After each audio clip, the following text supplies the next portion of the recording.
Would you like to present? I actually have mine in a Google Doc. I'll reveal the Yeah. whole doc in a minute. But Alan, why don't you present your movie, your best of 2022, and I'm going to try to fix my lighting while you do that. Hold on. Best indie. Sorry, I'm just No, making a your slide. list. The I know. assignment was I'm to make a list. posting the list. I'm posting the list. Here. Share it. Share it. That's what. Well, That's what I'm doing. why don't you talk about it before you share it? Okay. No, I'll do it. So this is a mix of. Why is this not growing? Sorry, it's not working. All right, I'll just go over it. So I'm gonna mix indie films. I'm gonna mix some of the higher priced indies with some of the lower budget ones. The two big ones that have names in it and everything. The first one's Emily the Criminal, starring Aubrey Plaza. A nice thriller. This one came out of Sundance last year, actually. I think for that one, it just shows her ability to play dramatic and not always be Aubrey Plaza. The other is Vengeance with BJ Novak. Another great one in terms of it's one of those movies that you think is going to go woke, but doesn't go woke.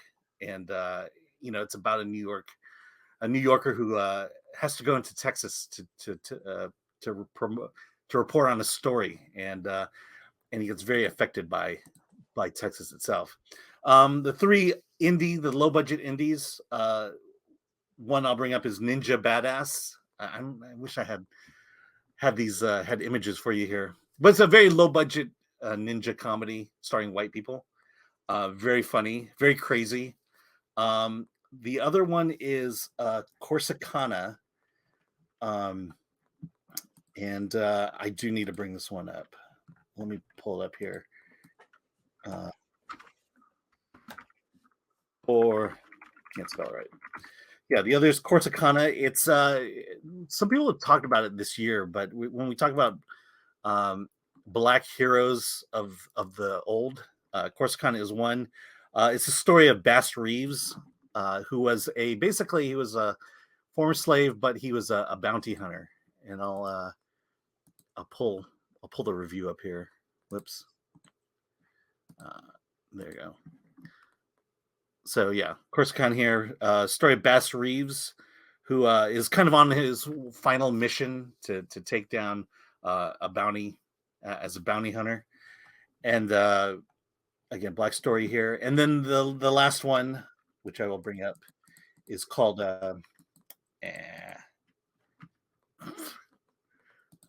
the other one is called Hinterland. I've talked about this several times. But it's kind of a murder procedural that takes place right after World War One.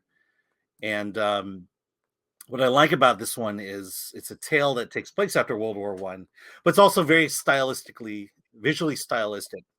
You can kind of see it's very Tim Burton-esque. Uses a lot of green screen, and the stories are very.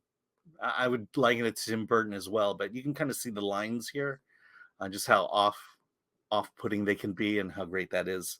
But this is a murder procedural starring a guy who starring the main character is the former police detective of this town. He goes off to World War One, gets messed up, and comes back and has to resume his duties, so to speak. And it's just visually stunning. I really like this one.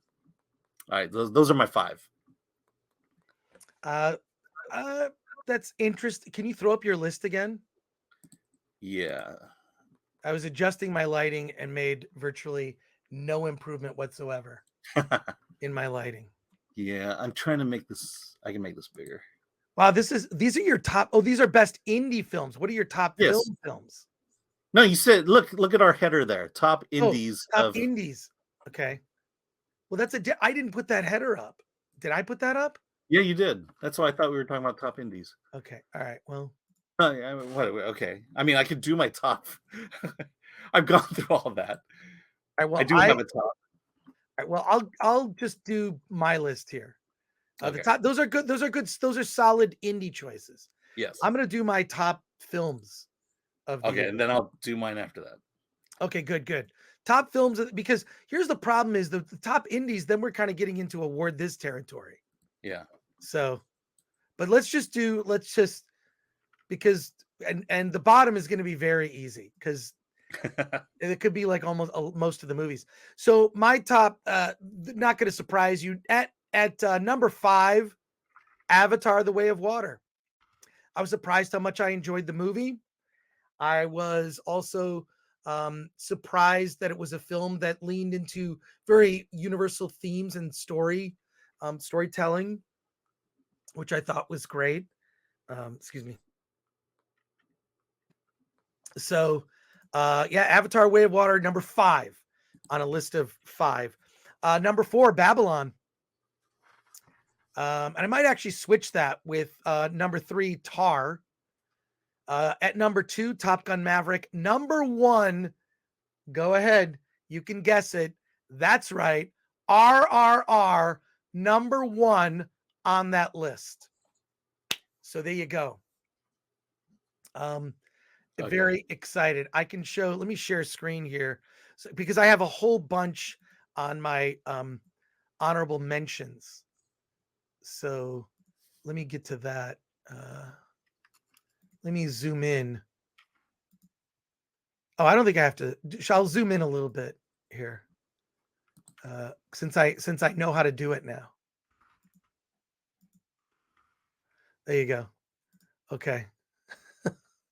All right. So the honorable mentions, which might be in a top 10, right? I've got The Northman, Marcel the Shell with Shoes On, Everything Everywhere All at Once, Elvis, Barbarian, The Black Phone, and The Batman. The Batman being probably the best superhero movie. But if I were going to do a top 10, it would be some combination of all of these movies. But I really just only felt comfortable doing like a top 5. So there you go. Yeah. There you go. Do Alan, do you want me to do my top 5 now? let's do yours. Let's see it. Okay. Yeah, so I'll start with 5, and again, I have honorable mentions that could have easily been swapped out with those, but I had to pick one. So my number 5 is The Menu.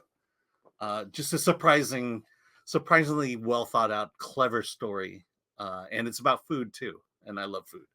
Number 4 is RRR for obvious reasons. Yeah. Number 3 is Tar. Tar is probably the most Oscar worthy of my list, or you would consider that. I just found it fascinating that I was fully engaged in a movie that was mostly talking, and we're talking about music, for crying out loud, and music that I don't know anything about. I know nothing of Mahler, but now I feel like I do know a lot about Mahler. Number 2 is Top Gun Maverick, and my number 1, which is not on your list at all, is Everything Everywhere All at Once. It's on my honorable mentions. Yes, but that is my top 5. movie. That is my top movie of the year. That is the one I will be voting for at the Critics' Choice Awards. Yeah, this movie came out early, out of South by Southwest, and I still think about it. My daughter and I still think about it. We still talk about the movie, and we've seen it many times. And just on the honorable mention, any of these could have replaced The Menu easily. Glass Onion probably didn't go up there because I didn't want to take the heat. The other one was Weird, the Al Yankovic story, and Black Phone. Black Phone is the only film on the list that I've seen more than twice. Well, those are really good honorable mentions. I mean, yeah, Weird. I really loved it. I thought it was super fun. Mm-hmm. So that's a good list, Alan. It's hard to. I mean, look, obviously we have very different tastes, Mm-hmm. but I like your list.